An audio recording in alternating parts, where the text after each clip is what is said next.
In this video, we'll demonstrate how to register SupportAssist Enterprise after a successful deployment.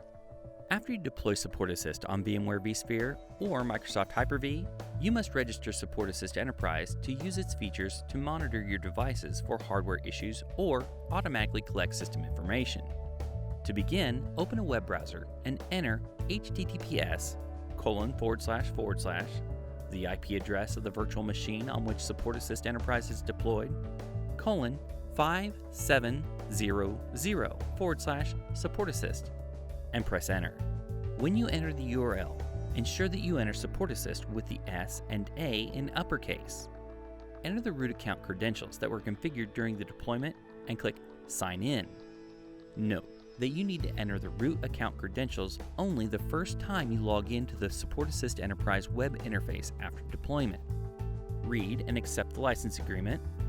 Create a password for the admin account and click Login as Administrator. On the Welcome page, click Next. On the Proxy Settings page, enter the proxy server details and, if it requires authentication, enter the username and password to access the proxy server.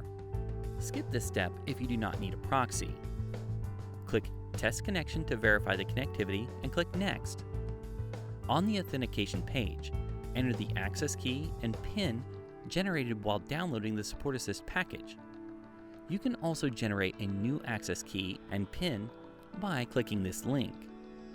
Click Next. On the Contact page, enter the primary contact information and click Next.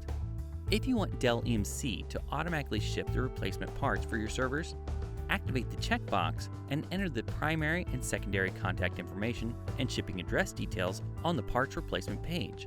You can also choose to have a Dell EMC technician personally replace the parts on your site. Click Next. The summary page displays your primary contact information and dispatches preferences.